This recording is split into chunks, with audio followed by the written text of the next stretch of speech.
Hi guys, Rahul this side from RG marketing services. Hope you are doing fine. आज का जो question हम discuss करने वाले हैं अपने डिजिटल मार्केटिंग एफएक्यू सीरीज में, this is the third video that we are creating.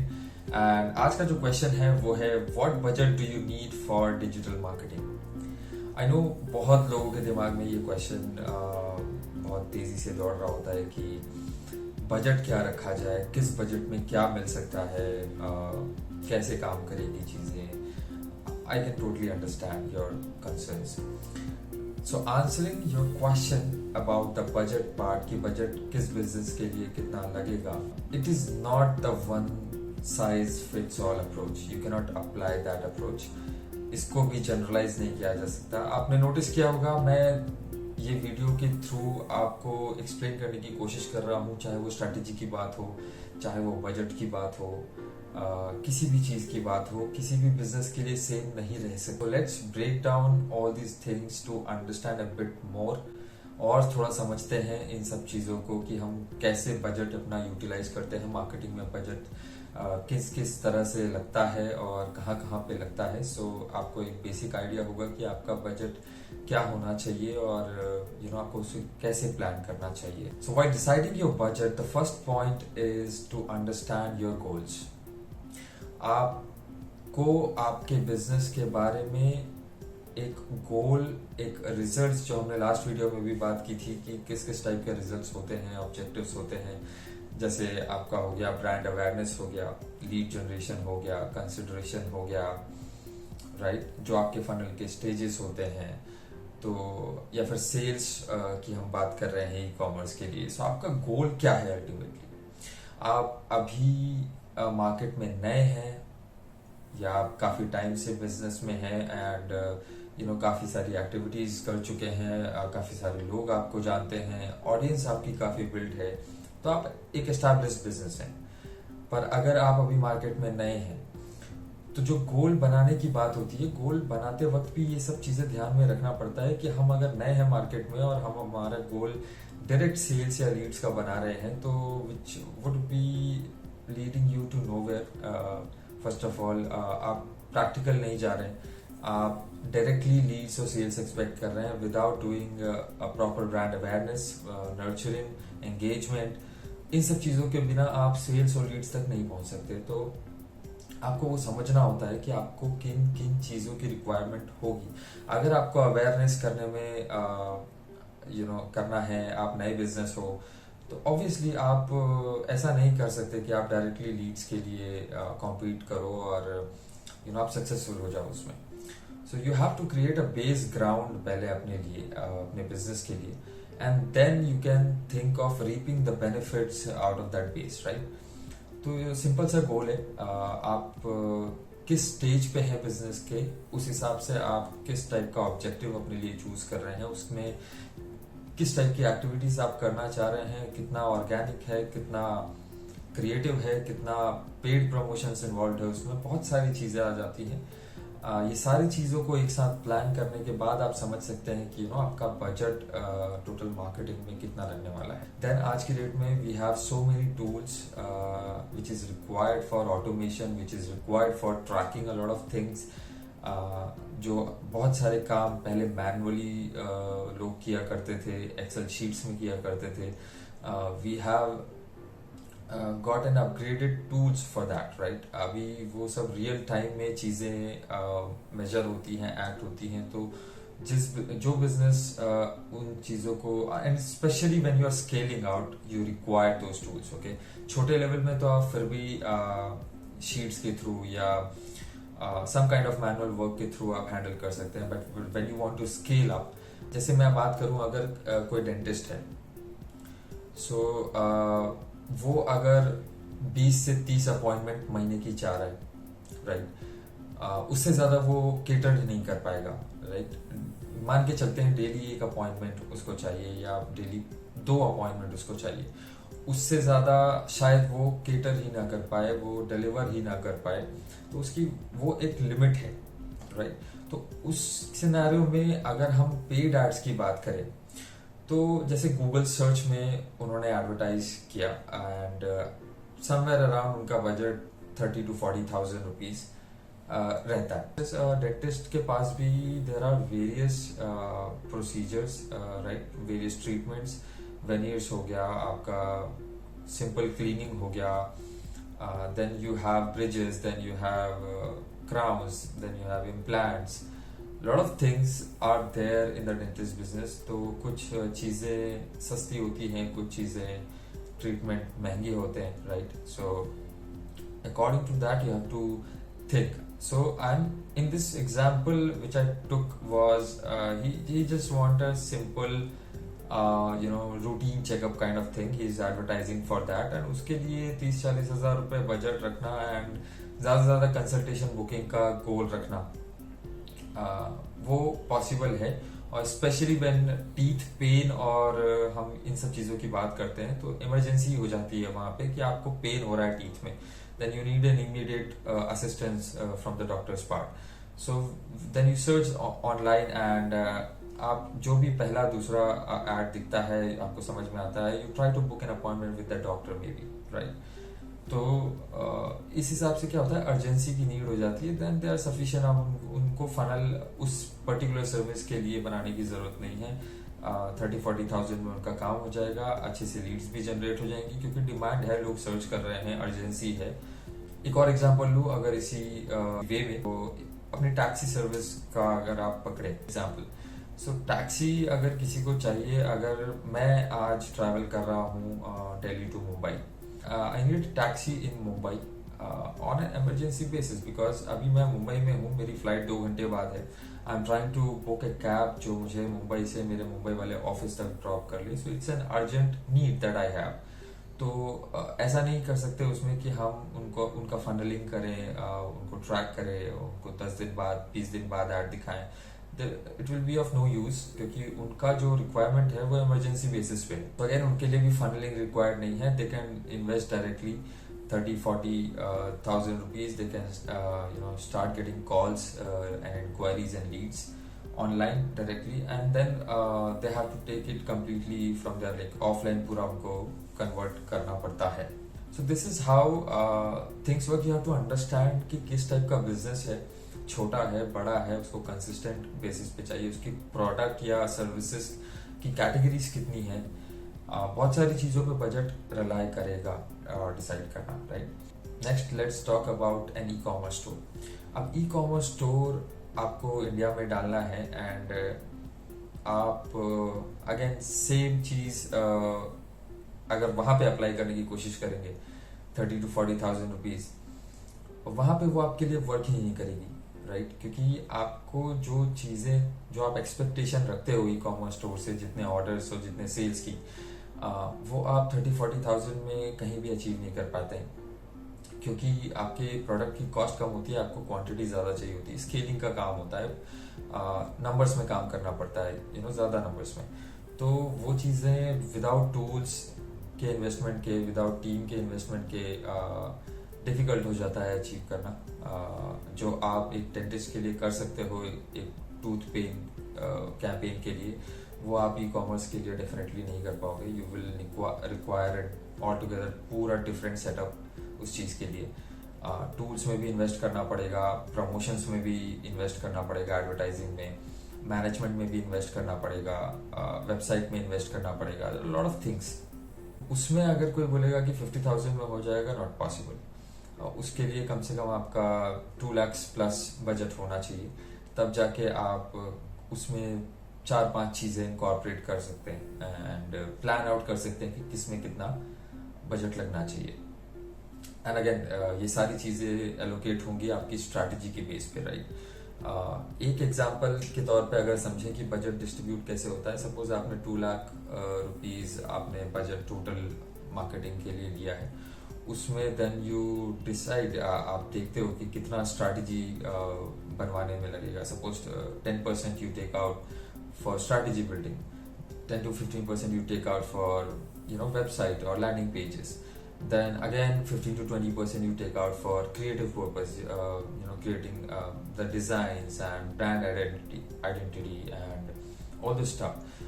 उसके बाद आप 40-50%, 60% आप उसको डिस्ट्रीब्यूट या प्रमोशन करने में इन्वेस्ट करते हो।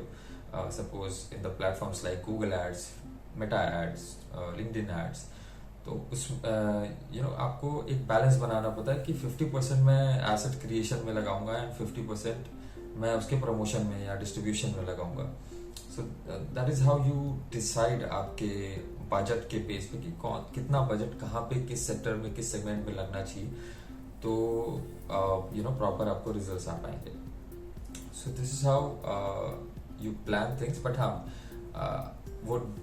वो आर्ट है, वो जो बजट एलोकेशन का पार्ट है वो एक आर्ट है. अगर वो गलत हो गया आपका तो आपकी चीज़ें बिगड़ सकती हैं, आपका परफॉर्मेंस बिगड़ सकता है, राइट. नेक्स्ट अगर मैं बात करूं तो प्लेटफॉर्म के चॉइस पे भी डिपेंड होता है. सपोज आपने गूगल एड्स चूज किया है प्रमोशन के लिए, या मेटा एड्स चूज किया है, या लिंक्डइन एड्स चूज किया है, राइट. तो इन तीनों ही प्लेटफॉर्म का मैं एग्जांपल लूं तो कॉस्ट बहुत वैरी करता है.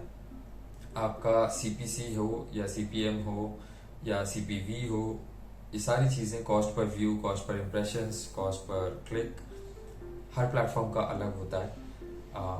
एंड इसलिए फिर cost per acquisition, cost per action, ये सारी चीजें सीपीए की अगर मैं बात करूँ, सीपीएल की मैं अगर बात करूँ, सीपीएस की बात करूँ, तो वो सारी चीजें भी डिफर कर जाती हैं. हर प्लेटफॉर्म का एक यूजर इंटेंट भी अलग हो जाता है. So let's understand, Google search का मोस्टली हायर इंटेंट होता है क्योंकि वो directly they are searching for that topic और कीवर्ड, राइट. तो उसका इंटेंट हाई रहेगा तो कॉस्ट पर क्लिक भी थोड़ा हायर साइड पे रहेगा क्योंकि intent higher, that is why they are charging more. तो उसका क्लिक आपको कॉस्ट कर सकता है 50 रुपीज, 100 रुपीज, 150, 200, 500 तक भी जा सकता है, depending upon the competition, your ad quality and all this stuff, right. CPC मतलब आपके कंट्रोल में नहीं होता है.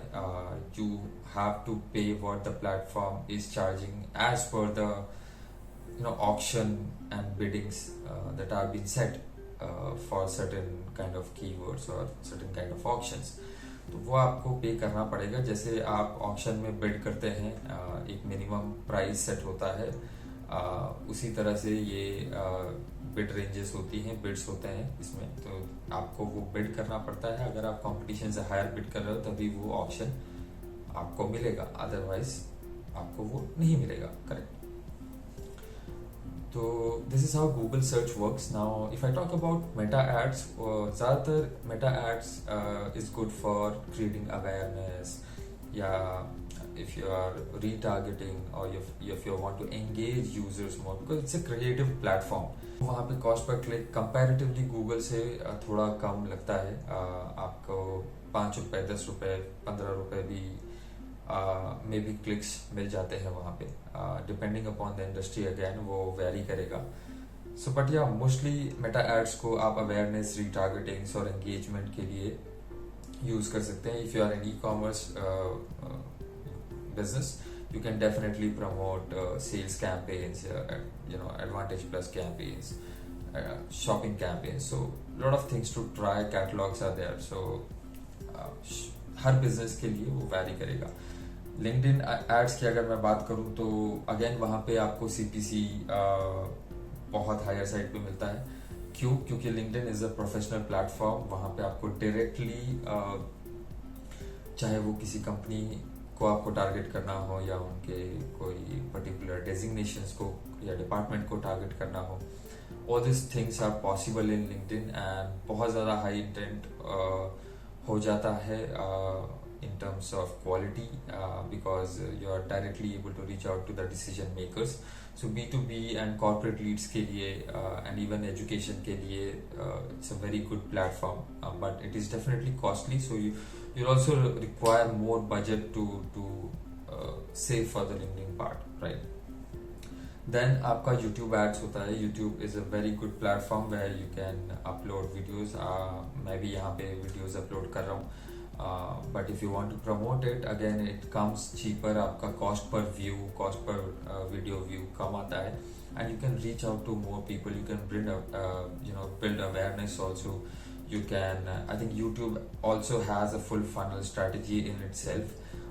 awareness से लेके discovery से लेके आप लीड जनरेशन तक, सेल्स तक भी YouTube में कैंपेन बना सकते हैं. सो लॉट ऑफ थिंग्स, मतलब यूट्यूब अपने आप में एक फुल फनल स्ट्रैटेजी इंकॉर्पोरेट कर लेता है आज के डेट में. So it's a very nice product and very nice platform to be in and to promote your product और सर्विसेज. सो ये जनरली यूट्यूब अगेन जैसे मैंने बताया branding and more video reach के लिए यूज करते हैं, ट्रस्ट बिल्डिंग के लिए करते हैं, कंसिडरेशन करवाने के लिए करते हैं. So videos are the best resource that you can have for your business और प्रोडक्ट्स. आप जितना ज्यादा वीडियो के माध्यम से लोगों तक कनेक्ट कर सकते हैं या एक्सप्लेन कर सकते हैं अपने प्रोडक्ट और सर्विस को कि कैसे वो उनकी लाइफ में या चेंज लाएगा या उनकी नीड्स को सेटिस्फाई करेगा, सो उतना लोग आपसे कनेक्ट कर पाते हैं, समझ पाते हैं, आपका प्रोडक्ट या सर्विस को यूज कर पाते हैं, राइट, आपको रीच आउट कर पाते हैं. So it's a very good platform to be in, to educate, to nurture. You can use this platform. It's really nice. So how do you decide the right budget for your business? आपको अपने business के लिए कैसे पता चलेगा कि आपके business के लिए क्या राइट बजट है? आपको उस केस में अपने आप से क्वेश्चन पूछने हैं 2-3, जैसे कि मेरी इंडस्ट्री में लाइक एक लीड या एक सेल की कॉस्ट कितनी होती है. स्क्रीन पे आपको दिख रहे होंगे कुछ जनरल कॉस्ट पर लीड या cost per sales industry wise. So उसमें आप देख सकते हैं कि कैसे इंडस्ट्री वाइज फर्क करेगा आपके कॉस्ट पर लीड या कॉस्ट पर सेल्स पे. तो वो एक समझना होता है कि हमारे इंडस्ट्री में कॉस्ट पर लीड या कॉस्ट पर सेल्स का रेट क्या चल रहा है on an average, and then आपको डेफिनेटली आपके लिए वो डिफर करेगा, but again it will depend on your history. आप कैसे उसको फिर लॉन्च करते हैं और कैसे ऑप्टिमाइज करते हैं ओवर टाइम. तो अगेन उस पर भी डिपेंड करेगा, but this are some average industry rates that you can see on your screen. दूसरा क्वेश्चन आप पूछ सकते हैं कि what's my revenue per customer. मुझे एक कस्टमर से कितना रेवेन्यू आता है, कितने टाइम के लिए आता है. मतलब इसमें 2 चीजें आ जाती हैं. आपका एवरेज ऑर्डर वैल्यू आ जाता है कि first time the customer visit या पर कस्टमर विजिट या पर patient visit how much I am getting, and for the long term also you calculate कि आप वो कस्टमर आपके पास कितनी बार आपसे सर्विस लेगा या आपका प्रोडक्ट परचेज करेगा, या आप उसको क्या क्या चीजें अपसेल कर सकते हैं. वो सारी चीजें भी उसमें आ जाती हैं. तो उसको हम कैलकुलेट करते हैं in the form of CLTV, customer life time value, right, कि एक कस्टमर की लाइफ टाइम वैल्यू क्या है हमारे लिए, और हम इस पे उस कस्टमर को एक्वायर करने के लिए या रिटेन करने के लिए ओवरऑल हम कितना स्पेंड कर रहे हैं. So all this calculations has to be done, वो समझने के लिए कि हमें पर ऑर्डर कितना रेवेन्यू होता है और लाइफ टाइम में हमें कितना वैल्यू पर कस्टमर मिलता है और हम कितना लगा रहे हैं. So all this calculation will matter a lot. तो वो क्वेश्चन आपको जरूर पूछना चाहिए. Next is can I afford 3 to 6 months of consistent effort. ये तो बहुत कम है, 3 to 6 months आपको तो कंसिस्टेंटली लगाना चाहिए, because you are investing 1 rupee and if you are getting 2 rupees at the minimum, वो सीधे सीधे डबल हो रहा है आपका amount, right. Why would you want to stop it any time sooner. But yes, आपको वो चीज़ें प्लानिंग से करनी होती है कि किस चीज़ में कंसिस्टेंसी चाहिए और क्या वन टाइम चीज़ें होती है.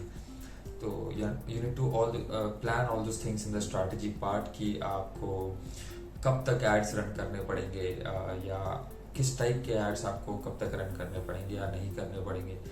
All this things have to be plan properly. But हाँ, आपको कंसिस्टेंट एफर्ट्स चाहिए, चाहे कंटेंट मार्केटिंग चाहिए, प्रमोशंस चाहिए, डिस्ट्रीब्यूशन चाहिए, ब्रांड अवेयरनेस चाहिए. So you need to sit on the top of the mind of your users. आपको retain करते आना चाहिए कस्टमर को, क्योंकि बोला जाता है कि नए कस्टमर को एक्वायर करने की कॉस्ट बहुत ज्यादा होती है compare to retaining an existing one. But ज्यादातर लोग रिटेन करने में कहीं ना कहीं लैक कर जाते हैं, and that is why more churn out happens. तो चर्न रेट कैलकुलेट होता है उस केस में कि कितने लोग टोटल आए एंड उसमें से कितने रिटेन हुए. सो वो सारी चीज़ों के लिए आपको डिफरेंट स्ट्रैटेजीज बनानी पड़ती है. एक्विजिशंस के लिए अलग, रिटेंशन के लिए अलग, नर्चरिंग के लिए अलग, जो पाइपलाइन में है उनके लिए अलग. So lot of things are there, and एक चीज़ पे आप इन्वेस्ट नहीं कर सकते. आप नहीं सोच सकते कि डायरेक्ट मैं अभी लॉन्च होता हूँ और I just create a very something magical campaign and उसमें मैं कुछ ऐसा लिख दूंगा कि